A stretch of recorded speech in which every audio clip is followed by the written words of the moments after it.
Minha enteada chegou à meia-noite com malas e uma lista de tarefas, achando que minha casa era dela. Meu marido ficou calado enquanto ela me dava ordens. Apenas sorri e disse, ok, às 6 Chamei a polícia e mudei as regras da casa. No dia seguinte, às 6 servi café em pratos de papel. 2 ovos cozidos. Torrada simples, café preto, sem creme, porque eu sinceramente já não sabia mais de quem eu deveria cuidar das preferências na cozinha. Nada gorduroso o suficiente para ofender alguém, já que isso tinha sido dito literalmente. Quarto item da lista recebida na noite anterior. Madison entrou na cozinha de pijama de seda, olhos no celular, sem olhar para cima ao chegar na ilha. O que é isso? Café da manhã. O papai falou que eu como panquecas de proteína. Olhei para Robert, meu marido, ao lado da cafeteira, ainda com as roupas de ontem, pois dormiu emburrado no sofá após nossa discussão. Ele evitou meu olhar. Você escreveu, nada de comida gordurosa, eu disse. Isso não é. O marido dela, Evan, entrou logo depois, coçando a nuca e olhando o balcão como quem faz check-in em um hotel e percebe a falta de comodidades. Cadê o leite de aveia? Na geladeira. Você devia servir para ele, disse Madison sem tirar os olhos do celular. Sorri com o mesmo sorriso calmo e controlado da noite anterior, às 23h40, mas quando chegaram sem avisar na minha porta, com 2 malas iguais de grife, e me deram uma única folha de papel dizendo exatamente como eu deveria tocar minha própria casa dali em diante. Café às 6, lençóis trocados semanalmente e banheiro limpo à noite. Roupas lavadas à mão porque, segundo o bilhete, Madison era sensível a detergentes, além de lista de tarefas para uma empregada não remunerada em sua própria casa, entregue por uma enteada de 31 anos que nem avisou que viria. Então, naquela manhã, de pé na minha cozinha com 2 ovos cozidos esfriando em pratos de papel, coloquei minha própria folha de papel no balcão, bem ao lado da de Madison. O que é isso? Madison perguntou, finalmente levantando os olhos. Minha lista. Regras da casa. Empurrei para ela. O aluguel é 2.000 por mês. As contas da casa são divididas entre nós 3. Cada um lava suas próprias roupas. Horário de silêncio às 10. Madison riu. Uma risada de verdade. Encantada. Como se eu tivesse contado uma piada que não fez sentido nenhum. Você não pode cobrar aluguel da gente. Esta é a casa do papai. É nossa casa, eu disse. Meu nome está na escritura. Metade do valor de entrada foi meu. O rosto de Robert ficou branco. Preciso voltar porque nada daquela manhã aconteceu do nada. E é importante que você entenda quanto espaço dei a essa família antes de calmamente perder a paciência. Meu nome é Laura Clark. Tenho 44 anos. Sou gerente de operações em uma empresa regional de logística há 12 anos trabalho que ensina a perceber rápido e sem sentimentalismo. Quando alguém sobrecarrega um sistema achando que ele aguentará tudo.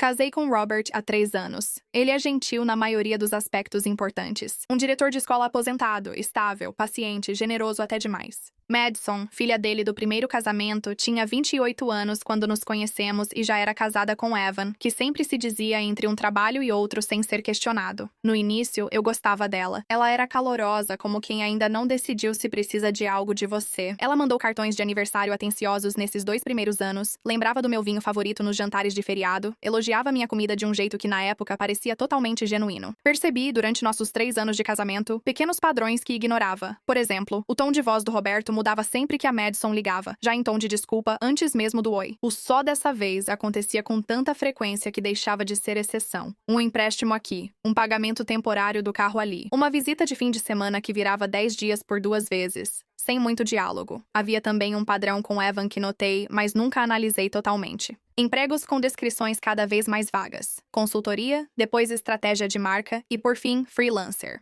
Cada novo cargo era menos específico que o anterior, como se o currículo se desfizesse aos poucos. Roberto falava dessas transições de modo casual, como quem comenta o tempo, e nunca o ouvi perguntar o que aquilo significava financeiramente para eles. Eu repetia para mim mesma que era normal. Famílias se ajudam. É isso que famílias funcionais fazem, e eu não queria ser a segunda esposa que vigia o relacionamento do marido com o filho. Eu ainda não entendia, sentada na minha bancada da cozinha naquela manhã, com 2 listas lado a lado, que o padrão que eu vinha silenciosamente relevando há 3 anos estava, na verdade, se construindo de forma constante até exatamente esse momento. O momento em que 2 adultos entraram na minha casa à meia-noite com malas e uma lista de tarefas, esperando plenamente que eu simplesmente absorvesse tudo como sempre fiz. O primeiro sinal de alerta surgiu 8 meses após o casamento, quando Madison ligou chorando para Robert sobre o contrato de aluguel e mencionou um intervalo de 6 meses entre apartamentos. Será que poderiam ajudar com o depósito só dessa vez? Robert transferiu para ela $3.200 sem me avisar. Só contou 3 semanas depois, durante o jantar.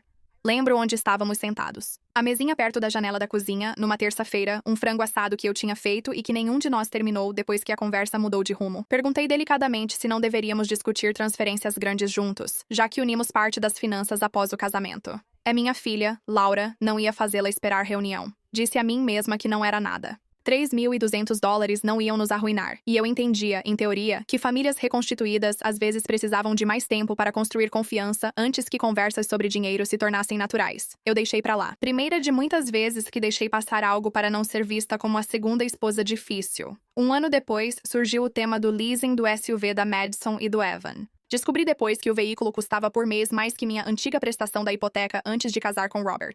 Perguntei com cuidado como um casal que precisou de ajuda com o depósito de segurança no ano passado agora dirigia aquele carro, mas Robert desconversou. O Evan agora está trabalhando como freelancer, com consultoria, eu acho. Estão melhores. Semanas depois, conferi discretamente, não por desconfiança exatamente. Por hábito, assim como confiro faturas no trabalho, eu acompanhava o Instagram público da Madison desde o casamento, mas contava uma história bem diferente dessa de que eles estavam melhores. Uma viagem para Napa, coquetéis de $40 cada, um hotel que, com base em uma rápida pesquisa das tarifas anunciadas, custava algo acima de $400 por noite. Senti um leve aperto ao ver aquelas fotos. Não era pela diversão das pessoas, mas porque a matemática não fechava com a história que me contaram. Aprendi em 12 anos que se a matemática não fecha, alguém geralmente controla o que você vê. Naquela tarde, rolei ainda mais para trás e descobri um padrão que durava mais de um ano. Fim de semana de esqui em Park City, jantar de aniversário em churrascaria com média por pessoa acima de $100 segundo o cardápio que pesquisei. Uma bolsa. Madison postou com orgulho. Reconheci por uma familiaridade superficial que custava quase $2.000 no varejo. Comentei delicadamente com Robert. Você não disse que o trabalho freelance do Evan estava só começando? A viagem para Napa parecia cara. Agora você fica monitorando as férias da minha filha, ele disse com uma frieza em sua voz que nunca ouvi antes. Isso não é do seu feitio, Laura. Deixei pra lá de novo, pois não queria ser a mulher que vigia as redes da enteada e ainda achava que talvez estivesse exagerando diante da generosidade comum de uma família. Eu só percebi o quanto estava errada quando as malas apareceram na minha porta. 6 semanas antes daquela noite, Madison ligou para Robert chorando. Só ouvi o lado dele da conversa, parada no corredor, costas na parede, com um aperto no estômago antes de entender o motivo. Algo sobre o apartamento, a renda de consultoria do Evan ter acabado e precisar de um lugar para ficar por um tempo. Robert desligou e comentou sem me encarar que Madison e Evan talvez precisem ficar conosco até se reerguerem. Robert, devíamos conversar sobre o que significa um tempo antes de arrumar as malas. Prazo, regras, se é empréstimo ou presente se envolver dinheiro. Precisamos conversar claramente entre os 4. Você está complicando. É minha filha, Laura, e ela precisa de ajuda. Não disse que não vou ajudar. Estou dizendo que a gente devia decidir juntos, antes que ela já tenha até desfeito as malas no quarto de hóspedes, como essa ajuda realmente vai ser. Na hora, ele concordou que conversaríamos sobre tudo antes de qualquer coisa acontecer. Eu acreditei nele. Naquela noite, dormi sentindo que, após semanas, a conversa tinha surtido o efeito que deveria. Nos dias seguintes, comecei a reorganizar mentalmente o quarto de hóspedes, liberei uma prateleira e comprei outra cafeteira para o balcão menor da cozinha. O tipo de adaptação prática e silenciosa que eu teria feito com prazer se qualquer uma dessas coisas viesse acompanhada de um plano de verdade. Eu estava errada sobre isso também. 6 semanas depois, às 11h40 da noite, numa quinta-feira, sem nenhum aviso prévio, 2 malas entraram pela porta da frente da minha casa e uma folha de papel dobrada com a letra da Madison foi deixada no balcão da minha cozinha antes mesmo de qualquer um deles tirar os sapatos. Às 3h18 daquela manhã, enquanto Robert dormia no sofá da sala, fingindo de forma barulhenta e performática que eu o havia ofendido por não simplesmente aceitar uma lista de tarefas da filha adulta dele, eu saí da cama, preparei uma xícara de chá que nunca bebi e liguei para a número local da polícia para casos não emergenciais. Quero deixar claro o motivo. 2 adultos entraram na minha casa sem serem convidados naquela noite e disseram calmamente que ficariam por tempo indeterminado, entregando uma lista de tarefas domésticas não remuneradas como se já estivesse decidido. Eu queria uma testemunha. Gostaria que alguém imparcial documentasse isso sem nenhum interesse em manter as aparências da nossa família. A atendente me conectou ao policial Daniel Shaw, há 9 anos no departamento, que confirmou poder enviar uma viatura pela manhã para acalmar a situação e documentar, caso o problema persistisse. Ele disse que esse era o procedimento padrão para disputas civis de moradia entre familiares, sem perigo imediato, quando o proprietário queria um registro documentado. Naquela noite sem dormir, peguei todos os documentos que achei na caixa à prova de fogo que Robert e eu guardávamos no armário do escritório. A escritura da casa, com os nossos 2 nomes, e a minha contribuição para o pagamento inicial claramente detalhada na documento de fechamento da compra. 87 dos $145.000 do pagamento inicial vieram da venda do meu apartamento antes do casamento. Achei os extratos da hipoteca, todos em nossos nomes e atualizados, sem nada especial, exceto o conforto de, às 4 da manhã, ter em mãos a prova de algo tão básico. Encontrei o acordo pré-nupcial que o Robert exigiu antes do casamento, feito pelo advogado dele, protegendo claramente nossas contribuições separadas nos bens comuns. Um documento que percebi com estranha clareza às 4 da manhã agora funcionava a meu favor, mesmo tendo sido feito para outra situação. Um divórcio hipotético que ele temia mais do que o ameaçado silenciosamente pela filha naquele momento. Sentei-me na mesa da cozinha revisando tudo pela segunda vez, como faço com relatórios de discrepância no trabalho antes de enviá-los à minha diretora. Não porque eu duvidasse do que tinha encontrado, mas porque queria ter certeza de que poderia defender cada linha em voz alta, para Robert, para Madison, para qualquer um, sem uma única brecha pela qual eles pudessem argumentar. Chamei um chaveiro às 5h30 da manhã. Vince Ostrovsky, chaveiro devidamente regularizado e segurado de 2 cidades dali, administra um serviço residencial e já o chamei quando nos mudamos. Pedi que ele viesse o mais cedo possível, antes de saber como seria amanhã. Às 6 da manhã, eu já tinha marcado com a policial, o chaveiro vinha, uma pasta com documentos de propriedade estava organizada sobre o balcão da cozinha e 2 ovos cozidos esfriavam em pratos de papel para as 2 pessoas que ainda não faziam ideia de nada. Eu tinha, pela minha própria contagem, sentada naquele balcão ao amanhecer, cerca de 6 horas antes disso. Ou tudo se resolveria calmamente, ou se tornaria algo muito maior. Uma manhã para decidir se seguiria aceitando 3 anos de cedendo em silêncio ou se colocaria um limite em uma casa que era, legal e financeiramente, metade minha. Minhas mãos não tremiam naquela manhã, o que me surpreendeu. Senti uma calma estranhamente focada. A mesma calma que sinto no trabalho quando uma remessa some e tenho só uma tarde para rastrear antes do cliente saber. Pânico não ajuda. Documentação, sim. Continuei fazendo as contas na minha cabeça, do mesmo jeito que faço em qualquer relatório de operações. A entrada dividida, os anos de empréstimos enviados discretamente por transferência que nunca foram registrados formalmente, o leasing do SUV. Isso não batia com a história que me contaram, as fotos das férias, a chave que só descobri naquela manhã, mas parte de mim já suspeitava. Robert desceu as escadas às 6h15 viu a pasta no balcão e fez uma expressão difícil, que não era medo nem culpa. Como um homem percebendo que uma conta ignorada venceu. Laura, o que você fez? Ele sussurrou, olhando para a pasta como se ela pudesse mordê-lo. O que você devia ter feito ontem à noite, eu disse. Puxei a pasta para mim e coloquei a segunda folha de papel, minha lista, sobre a bancada ao lado da de Madison. O aluguel é 2.000 por mês, eu disse a eles. As contas são divididas em 3. Cada um lava sua própria roupa. Horário de silêncio às 10. Vocês têm até o meio-dia para assinar o acordo de convivência, pagar a primeira semana e concordar em seguir as regras da casa, ou levam suas malas para outro lugar. Evan me encarou como se eu tivesse começado a falar uma língua que ele não reconhecia. Você está falando sério? A campainha tocou. Madison sorriu de canto. Sorriu mesmo, de braços cruzados. Ótimo, talvez alguém razoável tenha chegado.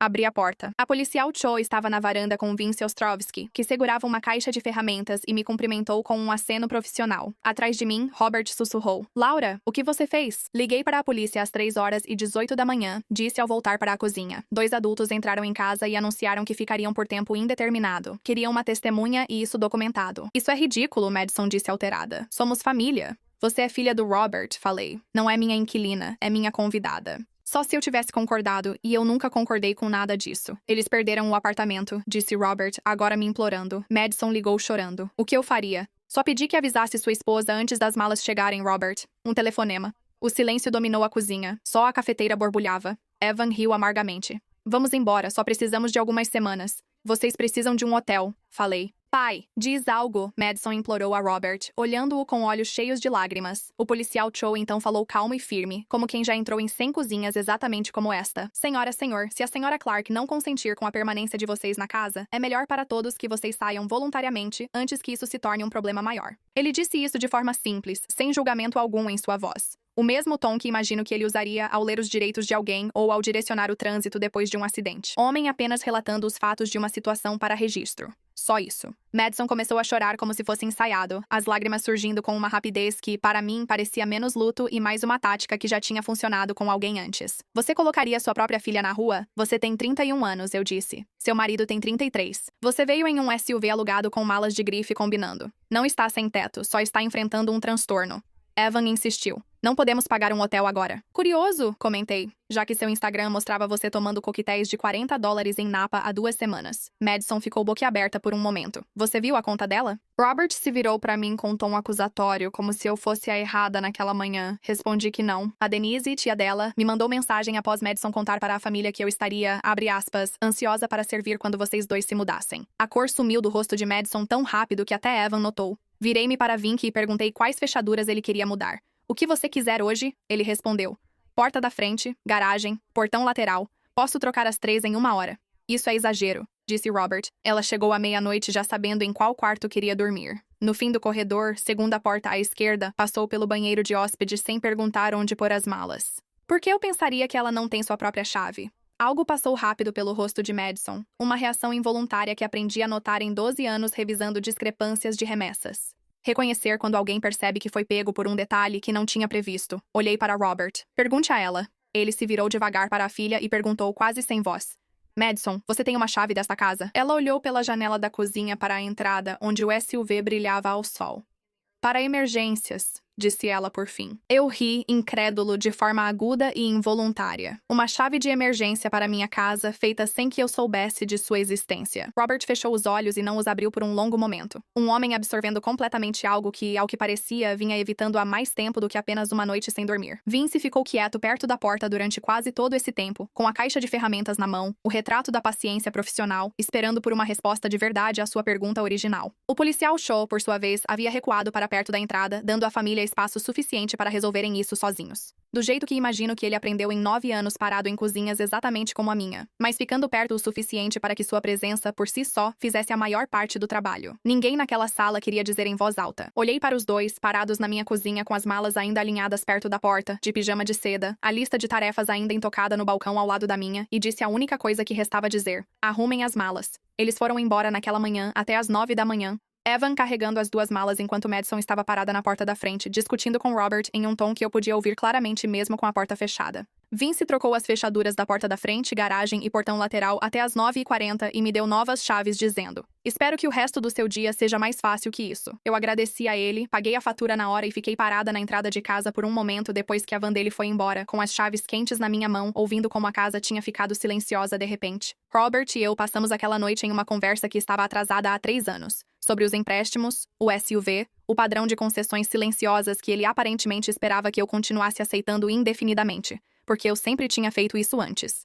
Não foi exatamente uma briga. Foi como uma prestação de contas que faço no trabalho, clara e detalhada, até ambos entendermos o total. Ainda estamos casados. Quero ser honesta, pois sei que algumas versões dessa história acabam com os papéis do divórcio sobre a mesma ilha da cozinha. Mas a nossa não. O que mudou foi algo menor e, acredito, mais duradouro. Robert passou a me incluir na conversa antes das decisões, não depois. Madison, pelo que sei, achou seu apartamento em 3 semanas, com o aluguel inicial e final pagos, sem ligar para o pai dela. Robert e eu depois conversamos calmamente, diferente da primeira noite difícil, sobre o que significaria ajudar a família daqui em diante.